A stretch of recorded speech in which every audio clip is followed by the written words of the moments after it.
সকাল থেকে কিছু খাই নাই, পেটে অনেক ক্ষুধা।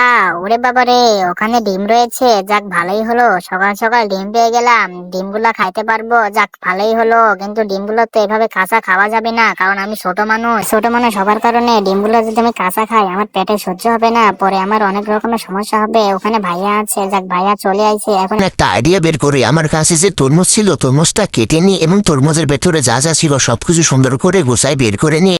অল্প অল্প করে বের করে নিই, বেশি বের করতে গেলে আবার ভেঙে গেলে পরবর্তীতে আবার ডিম সিদ্ধ করা হবে না, তাই অল্প অল্প করে সুন্দর করে বের করে নিলাম। এবার ডিমগুলো এর ভেতরে একটা একটা করে রেখে দিই এবং সুন্দর করে রেখে দিই, যাতে আমি সুন্দর করে পানি ঢেলার পরে এটা পরিষ্কার করে ঢালতে পারি। যাক পানি ঢালা হয়ে গেছে সুন্দর করে, এবার আগুনের কাছে নিয়ে যাই এবং আগুনে তাপ দিয়ে দিই, যাতে পরবর্তীতে ডিমটা সুন্দর করে সিদ্ধ হতে পারে। যাক মনে হয় ডিমটা সিদ্ধ হয়ে গেছে। এবার ডিমটা বের করে দিই এবং সুন্দর করে একটা পাত্রে রেখে দিই, যাতে পরবর্তীতে আমি সুন্দর করে ডিমটা ছুলতে পারি। এবং ডিমটা ছোলা শুরু করে দিলাম এবং সুন্দর করে ছুলতেছে, যাতে ডিমটা সহ্য নষ্ট না হয়ে যায়। এবং ছোলা হয়ে গেছে, যাকে তো ভাই তুই ডিমটা সুন্দর করে মজা করে খা তুল, তাতে পরবর্তীতে আর কোনো সমস্যা না হয়। তাও তুই কাঁচা ডিম কখনই খাস না, তোরে আমি দরকার সবসময় ডিম সিদ্ধ করে দেবো, যাক মজা করে খা ভাই।